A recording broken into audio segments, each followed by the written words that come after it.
Since yarn and craft stores are some of the most overwhelming places on earth, it's easy to feel lost in them. Thankfully, yarn, unlike many other crafting tools, has a cheat sheet, and this cheat sheet takes form in the ball band. The ball band contains all the information about the yarn that it is attached to.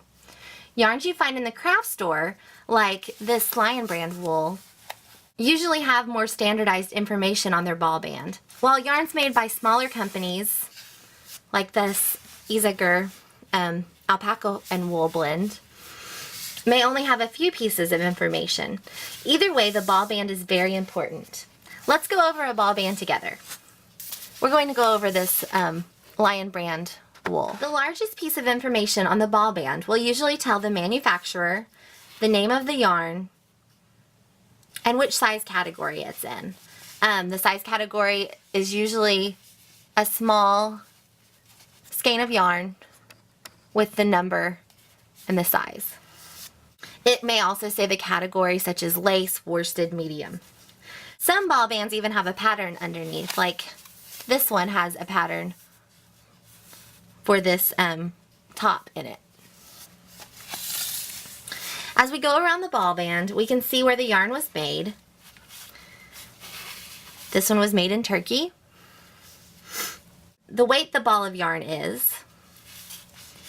This one is 3 ounces or 85 grams.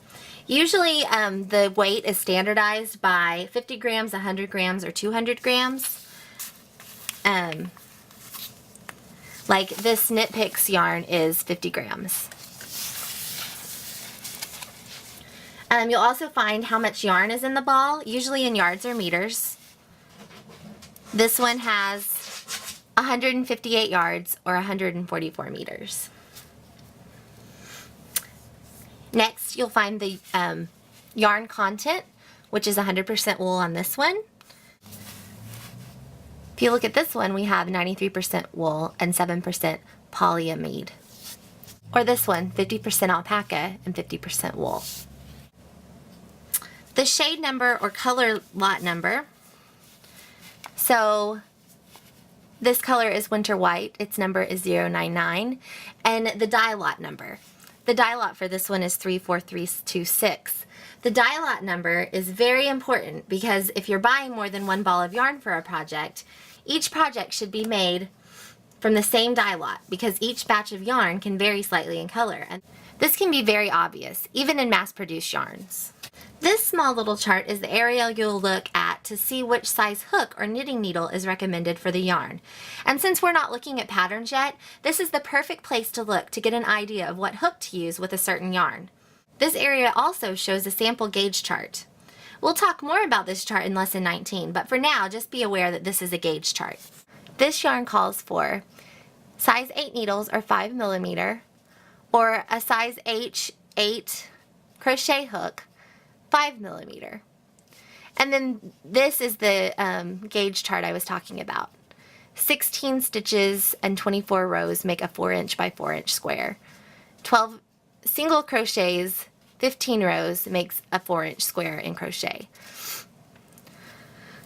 We'll talk more about that on lesson 19, like I said. The ball band will also give care instructions. This is very important for the care of your finished project. And usually the ball will only give care symbols.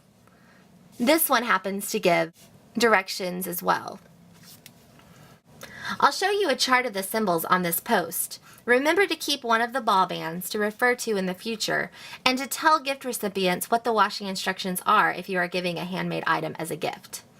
It's always a good idea to wash a test swatch of the yarn, even if it has stated as washable, just to see how it reacts after it's washed and dried.